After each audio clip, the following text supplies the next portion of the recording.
Okay. Hi. Some of you know, I'm just starting to do YouTube videos. If you like what I'm doing, please like and subscribe. I finally hit 21 subscribers, which is about 4 times what I've been at for years. But I wasn't doing that much on YouTube. I want to talk about a friend of mine. Um, Back in the 80s, I think it was, I had just gotten back from a comic book store and was at a church service like that evening, and ran into a couple I thought I knew, named Chris and Debbie. They were a boyfriend and girlfriend, and they saw my comics. And Chris says, "You need to meet my dad." My dad was a comic. His dad was a comic book artist, comic strip artist. I asked the name, and I had never heard of him. Uh, Sadly, not many people have, even then or now. Um, I can name a few people who had, including Roy Thomas, who does a comic magazine called Alter Ego, or he did, that does on Golden Age stuff, but not many others. Guy Bill Black and a couple others knew who he was, but not many. Fran was born December 9th, 1924, and he passed away in March 2012. He was married to his wife Pat. He had sons Fran Jr., Chris, and Guy. He was living in Safety Harbor when he passed.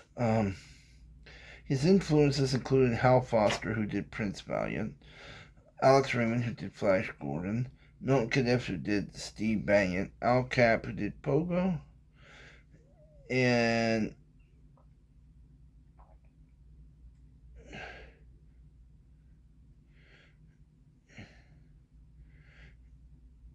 I'm sorry I can't read the last name, but he created something Fisher. He created Mutt and Jeff. 1922, he was working for Quality Comics. He did Doll Man.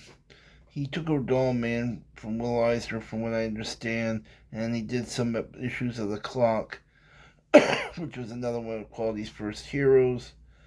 Um, he got called to help. Back then, the comic book companies used to help each other out, and he was called in to go help on a comic book. And he's telling me the story like I wouldn't know who these people are. He told me Will Eisner back then, and he's went up to this building, and there was Jack Kirby and Joe Simon working on Boy Commandos. He did some work with them on Boy Commandos. He got drafted, and he was at Paris Island base as a public relations guy, one of the public relations. He helped create a Paris Island boot newspaper. Marine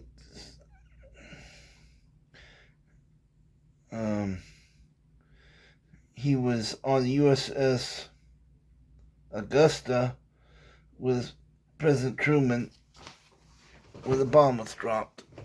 It was announced he was like a part of the honor guard for President Truman. He actually drew a portrait of President Truman that is incredible. If you see it today, I've seen it. It is beautiful. In 19, he assisted Alfred Andriola on the Kerry Drake MD comics for a while. He went on to Dickie Dare from 1942 to 1949, taking over from Milton Caniff. He was in 1950, I believe it was, he created Mr. Holiday, which was a short-lived comic strip about holidays, where this guy went and tried to rescue holidays from different problems.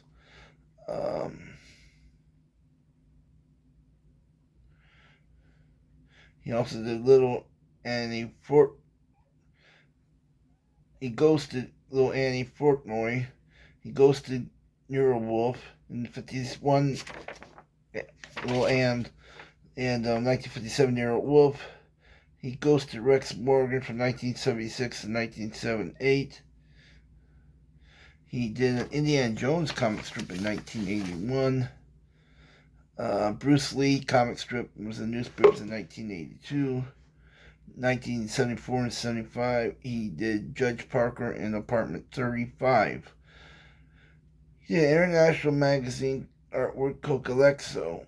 1985, he was given the artwork to do on Steve Roper and Mike Nomad, which he stayed until the series was canceled by King Features Syndicate.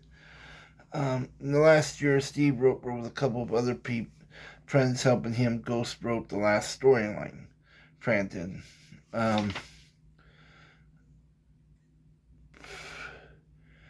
He worked in comic books on St. John's Publishing, Fighting Marines, and he worked for Charlton. He was one of Charlton's first comic book artists with Dick Giordano, Gabby Hayes. He did a comic called Crime and Speed Demons. In 1957, he did a Catholic comic book, Treasure Chest. He did a comic book called Chuck White. I can't think of who all. I think a lot of people, several other famous comic book artists and comic strip artists worked on that comic in that magazine. He worked in Marvel. He inked Ron Wilson, probably one of the most famous Hulk storylines of all time.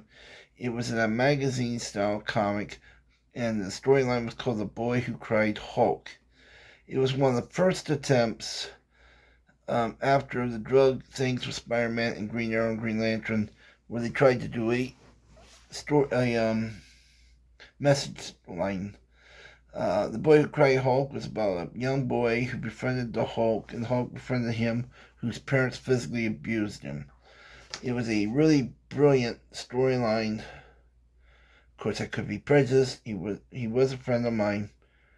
He also drew in 1978. He worked with Saul Buscema on Tarzan Annual 12.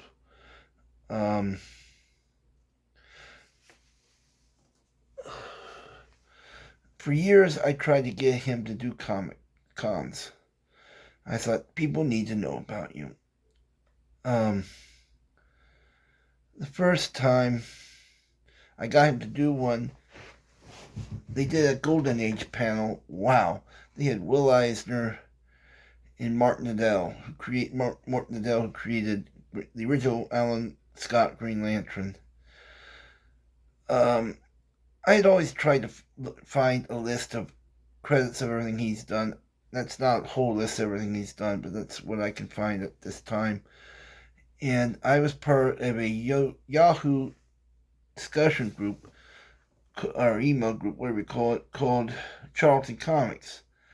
And I put a challenge out there, gave the guy my friend's name, thinking, I don't know if anybody even knows who he is, and asked people if they had any idea, list of what Fran did for Charlton Comics. Within 24 hours, I had a whole list. And I went, there are people out there with no lives. Kidding people. I asked later, I goes, all right, I'm really going to challenge you guys. Can anybody give me a whole list of everything Fran Matera is credited for doing in the comic books and comic strip industry? I think within 3 days, I had a whole list of everything Fran had ever done. Wish I still had it. I get this message from a guy saying he worked for Alter Ego, Roy Thomas's organization, and I'm like going crazy because Roy Thomas is one of my heroes. I love the Golden Age, and he's done a lot of great stuff, not with just new storylines with Golden Age characters, but honoring the Golden Age. For those who don't know, he did create a comic book called the All-Star Squadron in DC, which was World War II, based on secondary characters, including the Shiny Knight and a bunch of others during World War II. And he created the Invaders for Marvel, which was Captain America, Submariner, Human Torch, Bucky, and Toro. Toro was the juvenile version of the Human Torch, and a few others. And I'm like, wow.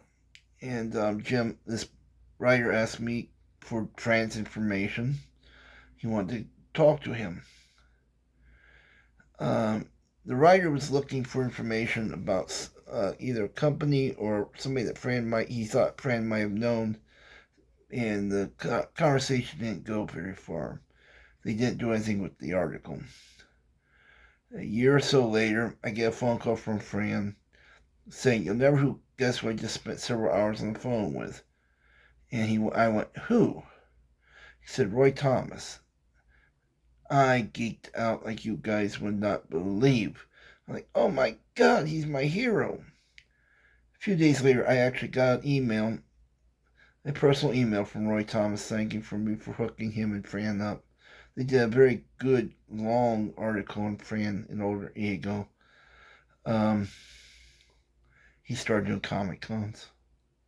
I loved it. People still had no idea who he is, a lot of them, but he was getting out there and people were starting to know his work.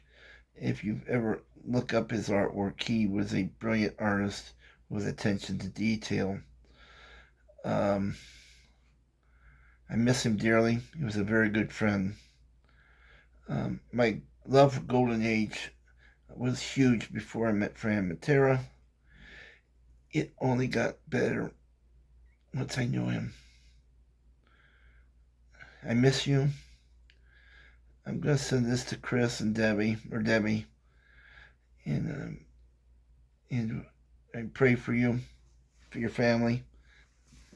I know I will see you again soon. You helped me with a comic book project that never got off the ground. I got artwork from that. I had too many problems with the printing, trying to get it printed and that. But I thank you. I thank you for those who are watching this. Remember, you don't have to be a John Byrne or a Eastman Skyver or a George Perez or another to be great. You could go back to some of the classics. Well, that's it for now. You have a good day. We'll talk soon.